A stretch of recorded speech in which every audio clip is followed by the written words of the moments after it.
Hello children, how are you? I hope you all are fine. How was your vacations? I hope they were good. Okay, so now let's start studies again. Today we will discuss about the chapter Retirement or Death of a Partner.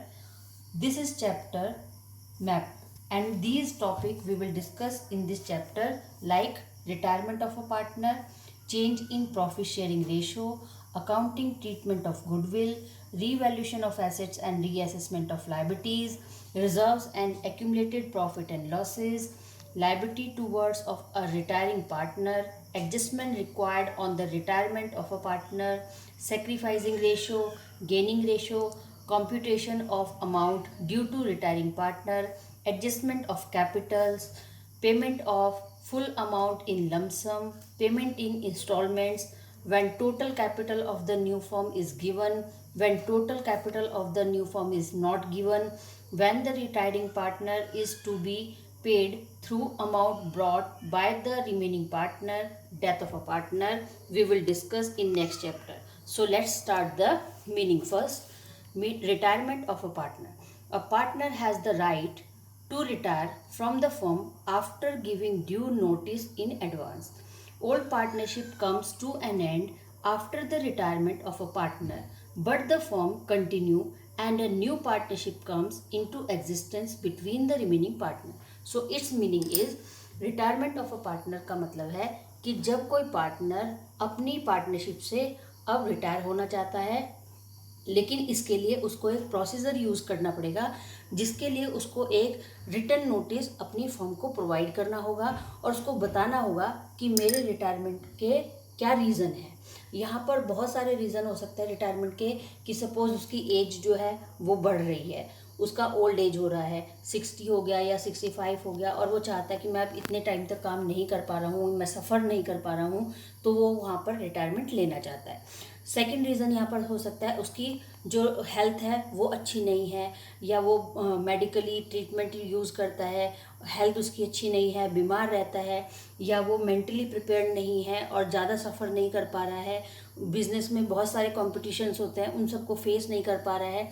तो retirement लेने के बहुत सारे reason किसी भी partner के पास हो सकते हैं। तो इसी तरह से जब कोई पार्टनर अगर इन सब रीज़न के लिए अगर फर्म से पार्टनरशिप रिटायरमेंट करना चाहता है तो वो कर सकता है, लेकिन उसके लिए उसको एक जो रिटर्न नोटिस है वो अपनी फर्म को देना पड़ेगा और सभी पार्टनर जो रिमेनिंग पार्टनर है वो अग्री करेंगे, कंसिडर करेंगे। After that the partner will be retired. तो इस तरह से जैसे हमने सबसे पहले जब फर्स्ट चैप्टर पढ़ा था तो फर्स्ट चैप्टर में हमने पढ़ा है कि पार्टनरशिप के बेसिक कंसेप्ट्स क्या है, कि किस तरह से कोई भी फर्म स्टार्ट होती है, उसके लिए क्या बेसिक कंसेप्ट्स होते हैं, वहाँ पर किस तरह के उसके रूल्स और रेगुलेशंस हैं, क्या टर्म्स और कंडीशंस अप्लाई होंगी अगर कोई फर्म पार्टनरशिप फर्म में काम करेगी। इसके बाद हमने सेकंड चैप्टर पढ़ा जहाँ पर हमने पढ़ा admission of a new partner, कि अगर किसी पार्टनरशिप में कोई नया पार्टनर एडमिट होता है, कोई नया पार्टनर एडमिशन होना चाहता है तो उसको किस तरह के प्रोसीजर को यूज़ करना पड़ेगा, किस तरह के रूल्स और रेगुलेशंस होंगे उसके फर्म के लिए या फर्म की तरफ से पार्टनर के लिए। इसके बाद हमने जो थर्ड चैप्टर था वो था हमारा रिकॉन्स्टिट्यूशन ऑफ अ पार्टनरशिप, कि जहाँ पर एक जो एग्रीमेंट है या जो एक हमारी पार्टनरशिप का जो टाइमिंग था वो कंप्लीट हो चुका है और एक नए एग्रीमेंट के साथ जो फर्म है वो रिकंटिन्यू कर रही है। इसके बाद है हमारा जो चैप्टर है रिटायरमेंट और डेथ ऑफ अ पार्टनर, कि जहाँ पर कोई फर्म में पार्टनर जो है वो रिटायर होना चाहता है तो रिटायर अगर उसको होना है तो वो अपना रीज़न बताएगा और एक नोटिस जो फर्म को प्रोवाइड करेगा, आफ्टर दैट वो रिटायर्ड हो जाएगा।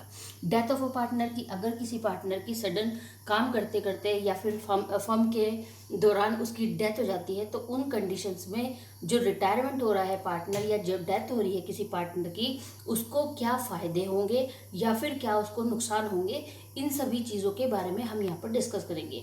दूसरी तरफ कि जब कोई पार्टनर रिटायर होगा या डेथ हो जाएगी, सपोज़ किसी की अगर अचानक से सडन ऐसा हो जाएगा, मिस हैपनिंग अगर होती है, तो फर्म को किस तरह की लायबिलिटीज़ या किस तरह के क्लेम है जो उसको सेटल करने पड़ेंगे उस पार्टनर्स के फेवर में। So today I will discuss about these concepts. So, retirement of a partner. A partner has the right to retire from the firm.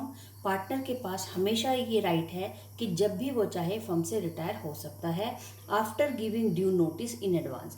लेकिन ऐसा करने के लिए उसको एक रिटर्न नोटिस जो है वो फर्म को पहले ही एडवांस में प्रोवाइड कराना पड़ेगा या फिर उसको बताना पड़ेगा। Old partnership comes to an end. अगर सपोज किसी फर्म में या किसी पार्टनरशिप एक्ट में 4 पार्टनर मिलकर के काम कर रहे थे, ए बी सी और डी। वहाँ पर ए रिटायरमेंट लेना चाहता है। अब वहाँ पर जो रिमेनिंग पार्टनर बचे बी सी और डी, तो अब उनके लिए एक नया एक्ट, एक नया एग्रीमेंट वहाँ पर प्रिपेयर करना पड़ेगा और जिसको हम reconstitution of a partnership firm भी कह सकते हैं। तो यहाँ पर old partnership comes to end, क्योंकि जो पहली पार्टनरशिप थी वो 4 पार्टनर के लिए थी। अब यहाँ पर एक पार्टनर रिटायर हो चुका है, तो यहाँ पर जो एक नया एग्रीमेंट बनेगा उसके अंदर 3 पार्टनर मिलकर के काम करेंगे, बी सी और डी। तो इस तरह से एक जो पार्टनरशिप एग्रीमेंट था वो खत्म हो चुका है, वो कंप्लीट हो चुका है और एक नए एग्रीमेंट को यहाँ पर अपियर करना पड़ेगा। But the firm continue and a new partnership comes to in existence between the remaining partner. अब वहाँ पर फर्म ऐसा भी कर सकती है कि उसी पार्टनरशिप को कंटिन्यू कर सकती है कुछ नई टर्म्स और कंडीशंस के साथ, रेशो को चेंज करने के साथ साथ, या फिर वहाँ पर एक नए एग्रीमेंट को भी वो अप्लाई कर सकती है। A retiring partner is entitled to get the following. जब यहाँ पर कोई पार्टनर रिटायर होगा तो उसको कौन सी चीज़ों में जो है शेयर मिलेगा? Share in goodwill. सबसे पहले, क्योंकि सपोज अगर कोई पार्टनर रिटायर हो रहा है और आपके साथ वो 4 साल से कंटिन्यू काम कर रहा था, 4 साल से वो आपकी फर्म में आपके साथ पार्टनर था, तो अब उसकी या डेथ हो रही है या उसके रिटायरमेंट का टाइम है, तो जो भी इन 4 सालों में आपने जो गुडविल गेन की है, जो भी गुडविल अचीव की है फर्म ने, उसमें उसका शेयर बनेगा और वो उसको फर्म प्रोवाइड करेगी। तो इसी तरह से share in goodwill, share in reserves, जितने भी reserve, general reserve, fluctuation reserve जो मैंने आप लोगों को अभी तक जनरल एंट्रीज में भी कराए हैं, तो सेम उन्हीं मैनर्स में यहाँ पर गुडविल फर्म उसको देगी। रिजर्व्स जो भी आज तक जमा हुए हैं उसकी तरफ से उनमें भी उसको डिस्ट्रीब्यूट किया जाएगा, उसके शेयर बनेंगे। Share in revaluation of asset and liabilities, कि उसकी डेथ के टाइम तक या उसकी जो रिटायरमेंट है उसके टाइम तक जो एसेट्स की रिवैल्यूएशन हो रही है वहाँ पर जो प्रॉफिट है या लॉस है वो भी उसको शेयर किया जाएगा। शेयर इन एक्यूमुलेटेड प्रॉफिट और लॉस, और कोई ऐसा प्रॉफिट लॉस जो है एक्यूमुलेट अभी तक किया है लेकिन वो शेयर नहीं किया गया था, तो उसको भी अब फर्म उसको शेयर करना पड़ेगा। तो इसका मतलब है कि ये सभी चीज़ें अब जब कोई पार्टनर रिटायर होगा तो ये सारी चीज़ों में उसका जो शेयर है वो उसको फर्म प्रोवाइड करेगी। Next, accounting problems. अब हमें कौन सी अकाउंटिंग प्रॉब्लम्स है जो फेस होगी इस चैप्टर में? Following accounting problem arise on the retirement of a partner, कि जब फर्म में रिटायरमेंट हो रहा है तो हमें कुछ प्रॉब्लम्स को फेस करना पड़ेगा या फिर कुछ कैलकुलेशंस है जो हमारे लिए ट्रिकी हो जाएंगी लेकिन हमें ये सॉल्व करनी होंगी। First, calculation of new profit sharing ratio एनपीएसआर। एनपीएसआर हमने लगभग सभी चैप्टर में पढ़ा है, एडमिशन के टाइम पर भी हमने एनपीएसआर को कैलकुलेट किया है, इसके बाद रिकॉन्स्टिट्यूशन के चैप्टर में भी हमने एनपीएसआर को किया है, सेक्रीफाइसिंग रेशो निकाले हैं और गेनिंग रेशो भी कैलकुलेट किए हैं। तो इसी तरह से calculation of new profit sharing ratio and gaining ratio of the continuing partner. इसका मतलब है कि सपोज एक फर्म में A B C D 4 partner थे, ए रिटायर हो रहा है, अब ए का जो शेयर है वो बचे हुए पार्टनर्स में डिस्ट्रीब्यूट फर्म कर देगी।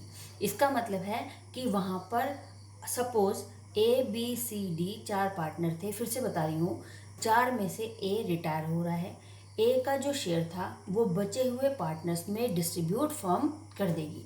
अब वहाँ पर जब ए का शेयर डिस्ट्रीब्यूट अगर किया जाएगा तो बी सी और डी उनका रेशो बढ़ जाएगा। जब उनका रेशो बढ़ जाएगा तो ये कहलाएगा हमारा गेनिंग रेशो। जब उनका गेनिंग रेशो, इसका मतलब old ratio plus new ratio दोनों मिलकर के इनका एक एनपीएसआर बन जाएगा, न्यू प्रॉफिट शेयरिंग रेशो होगा इन फ्यूचर। अब फ्यूचर में ये नया रेशो ही उनके लिए काम करेगा। इसी तरह से ट्रीटमेंट ऑफ गुडविल। अब हमें यहाँ पर फर्म में 4 साल तक जो रिटायर पार्टनर था उसने जो भी गुडविल में अचीवमेंट किया है, जो भी फर्म को गुडविल अभी तक अचीव हुई है, वहाँ पर उसका जो भी शेयर है वो हमें ट्रीटमेंट गुडविल के लिए करना पड़ेगा।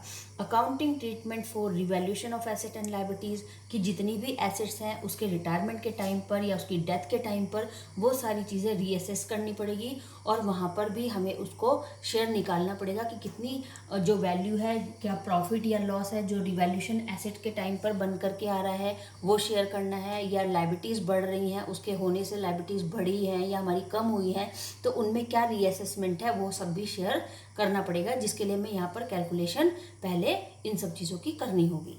Next, accounting treatment of reserves, accumulated profit और losses, payment of retiring partner की कितनी पेमेंट है। सपोज अभी अगर सपोज वो पार्टनर हमारे साथ काम कर रहा था तो हमने उसको टाइम टू टाइम लोन भी दिया है, ड्राइंग भी दी है, सैलरी भी दी है, वेजेस भी दी है, तो इस तरह से वहाँ पर ये पता चलेगा। तो यहाँ पर फर्म ये भी कैलकुलेट करेगी कि ड्यूरिंग द ईयर जितने भी 4 साल या 5 साल तक वो फर्म में हमारे साथ पार्टनर था उतने साल के ड्यूरिंग टाइम पर हमने उसके कौन सी चीज़ें हैं जो पेमेंट उसको कर रखी है, तो उन पेमेंट्स को फर्म डिडक्ट कर देगी और जो भी बैलेंसिंग अमाउंट होगी वो उसको प्रोवाइड कर दी जाएगी। Adjustment of capitals in proportion to profit sharing ratio, कि यहाँ पर जो भी उसकी कैपिटल्स है उसकी जो सपोज उसने एक ही बार में कैपिटल इन्वेस्ट की है या एडिशनल कैपिटल भी इन्वेस्ट की है तो उसका जो टोटल कैपिटल अकाउंट है उसको भी यहाँ पर कैलकुलेट करना पड़ेगा और उसके प्रोपोर्शन निकालने पड़ेंगे कि किसकी कैपिटल टोटल, क्योंकि फर्म के पास तो अभी टोटल कैपिटल है, अब यहाँ पर उसको बांटने के लिए अब उसके रेशो को यूज़ करना पड़ेगा और फर्म को कैलकुलेट करनी पड़ेगी कि फर्म में जब ये पार्टनर का एडमिशन हुआ था तो उस टाइम पर उसकी तरफ से कंट्रीब्यूशन कैपिटल का हमारी फर्म में क्या था। तो इस तरह से जब कोई पार्टनर रिटायर होगा तो ये हमें बहुत सारी जो अकाउंटिंग ट्रीटमेंट्स है ये सॉल्व करनी होंगी और इन्हीं अकाउंटिंग ट्रीटमेंट के साथ साथ हमें उसको उसका जो शेयर है वो प्रोवाइड करना पड़ेगा, जैसे कि गुडविल हो गया, रिजर्व्स, एक्यूमुलेटेड प्रॉफिट और लॉस, रीवैल्यूएशन ऑफ एसेट और liabilities. So first of all I have to calculation of new profit sharing ratio. So calculation of NPSR, सबसे पहले हम सॉल्व करेंगे अपने NPSR के क्वेश्चंस को। यहाँ पर क्वेश्चंस को बहुत ध्यान से देखिएगा बच्चे। If the new profit sharing ratio of the remaining partner are not given in the question. अब यहाँ पर बताया जा रहा है कि अगर क्वेश्चन में फर्म नहीं बता रही है कि जो पार्टनर रिटायर हुआ और या जो रिमेनिंग पार्टनर है उनका नया रेशो क्या बनता है या क्या बनेगा in future, it will be assume that the remaining partner continue to share profit and losses in the old ratio. तो इसका मतलब है कि जो रिटायर पार्टनर है उसका रेशो किसी के पास डिस्ट्रीब्यूट नहीं होगा और सभी पार्टनर जो रिमेनिंग पार्टनर है जो पार्टनर अभी करंट में काम करने वाले हैं उनके लिए सिर्फ वही रेशो रहेगा जो उनका ओल्ड रेशो था।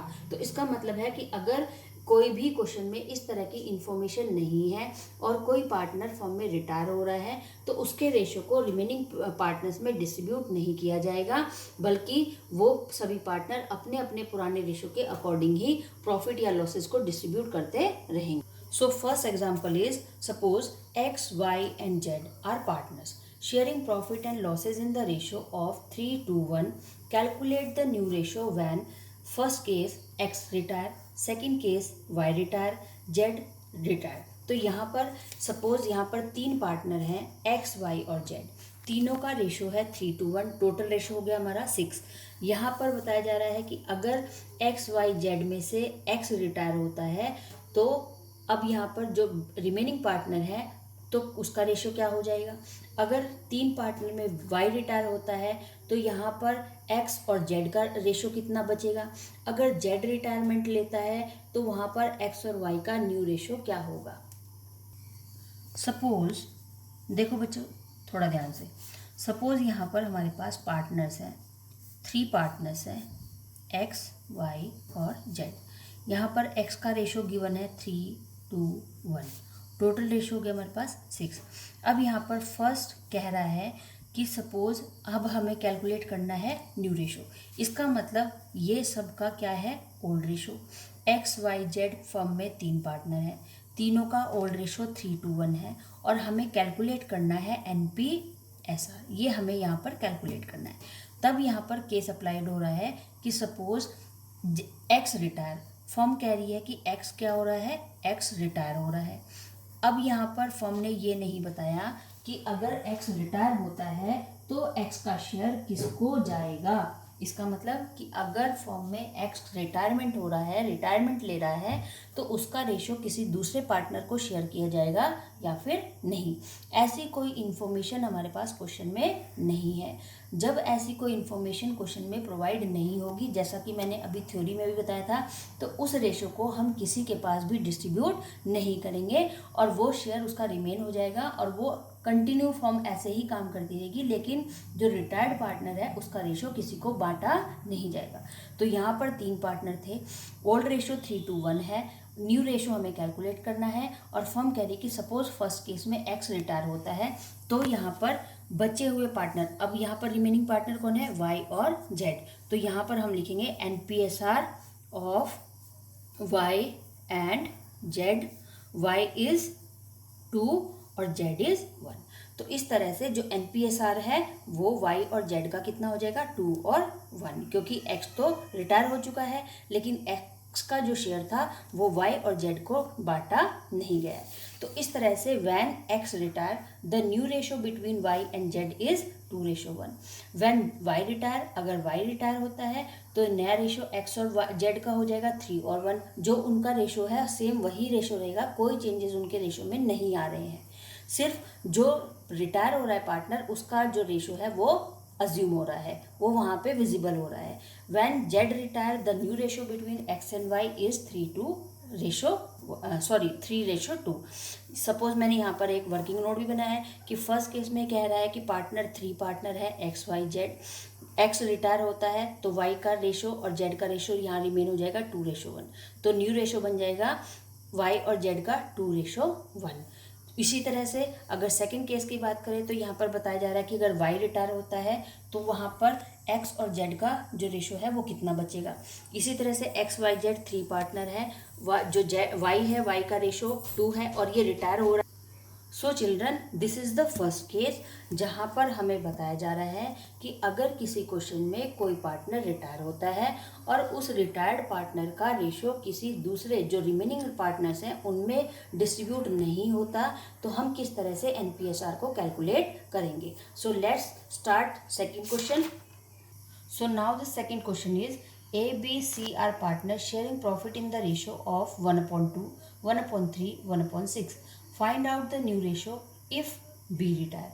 फर्स्ट केस है कि suppose A, B, C 3 partner हैं, तीनों का रेशो गिवन है 1/2, 1/3 और 1/6। यहाँ पर B रिटायर हो रहा है, सपोज ये B रिटायर हो रहा है और B का रेशो है 1/3। तो यहाँ पर फॉर्म में ये नहीं क्वेश्चन में बताया गया है कि B का जो रिटायरमेंट अगर होने पर उसके रेशो को कोई दूसरे जो पार्टनर है वो टेक ओवर करेंगे। तो इस कंडीशन में जैसे हमने पिछली बार किया था, प्रीवियस क्वेश्चन में किया था, कोई प्रोसीजर नहीं होगा, सिर्फ हमारा एनपीएसआर कैलकुलेट होगा। Next question is P, Q and R are partner sharing profit in the ratio of 1/2, 2/5, 1/10. Find out the new ratio if P partner. P retire, यहाँ पर PQR 3 पार्टनर है और यहाँ पर रिटायर हो रहा है हमारा P, तो P का जो रेशो है वो हट जाएगा और रिमेनिंग रह जाएंगे Q और R। तो इस तरह से नया रेशो यहाँ पर क्वेश्चन मैंने सॉल्व किया है। तो यहाँ पर इन सब क्वेश्चन को आप पढ़िएगा और सॉल्व करने की कोशिश करिएगा, और अगर नहीं होगा तो फिर मैं बताऊंगी, आप मुझसे पूछ सकते हो। Next question is sometimes the remaining partners distribute the share of retiring partner in some specified proportion. अभी तक जो मैंने आपको फर्स्ट 2 क्वेश्चन बताए हैं वहाँ पर मैंने आपको बताया कि अगर किसी क्वेश्चन में जो पार्टनर रिटायर हो रहा है और उसके रेशो को बांटने के लिए फॉर्म ने कोई एडजस्टमेंट नहीं दी है, तो उस कंडीशन में हम रिटायर्ड पार्टनर के रेशो को किसी दूसरे पार्टनर में रिमेनिंग पार्टनर्स में डिस्ट्रीब्यूट नहीं करेंगे, केवल उनका ओल्ड रेशो जो अभी तक चलता आ रहा था रिमेनिंग पार्टनर्स का वही कंटिन्यू करेगा।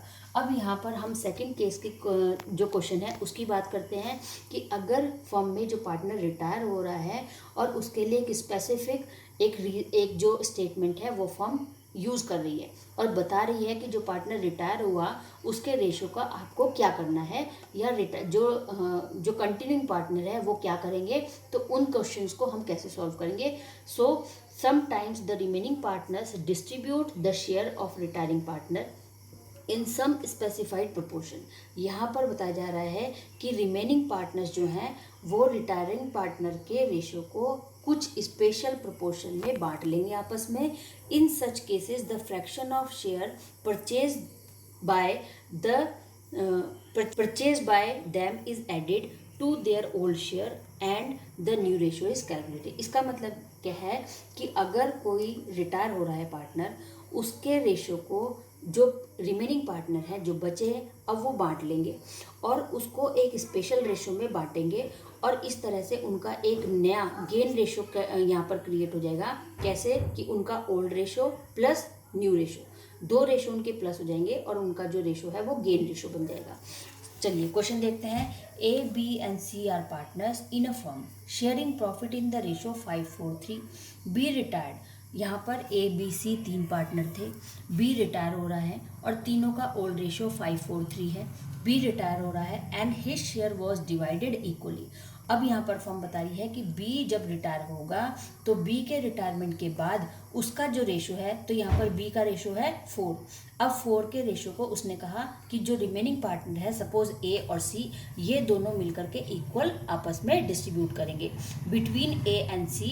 Calculate the NPSR of A and C। तो यहाँ पर क्वेश्चन में हमें नई चीज़ मिली है कि यहाँ पर फर्म बता रही है कि जब कोई पार्टनर रिटायर होगा तो उसका रेशो जो है वो रिमेनिंग पार्टनर्स में किस तरह से बांटा जाएगा और इक्वल है या फिर वो एक नया रेशो बताएगा कि इस रेशो में हम उसको डिस्ट्रीब्यूट करेंगे। Next question is A, B and C were partners ratio 5:4:3। C retire and his share was taken up by A and B in the ratio of 3:2। यहाँ पर बताया गया था कि जब कोई पार्टनर B रिटायर हो रहा था तो B के रेशो को रिमेनिंग पार्टनर इक्वल डिस्ट्रीब्यूट कर रहे थे, इक्वल अपने आपस में डिवाइड कर रहे थे। यहाँ पर बताया जा रहा है कि A, B, C तीन पार्टनर हैं, C रिटायर्ड हो रहा है और उसका जो रेशो है वो A और B को मिलेगा 3 और 2 के रेशो में। Find new ratio. तो इस तरह से यहाँ पर जो मैंने आपको 4 आज न्यूमेरिकल क्वेश्चन दिए हैं, इनको आप फिर से एक बार पढ़िएगा। कोई प्रॉब्लम अगर होती है, कोई चीज़ें अगर आपको क्लियर नहीं हुई है तो आप मुझसे पर्सनली या फिर जो व्हाट्सएप ग्रुप है हमारा वहाँ पर आप मुझसे पूछ सकते हैं। सो बच्चों, आप लोग ये वीडियोस जो हैं वो ऐसे ही कंटिन्यू करते रहिए और अपने होमवर्क को अपडेट करिए और प्रोजेक्ट जो आपको दिया गया है उसको आप कंप्लीट करने की कोशिश करिए 15 जुलाई तक। So take care and good bye.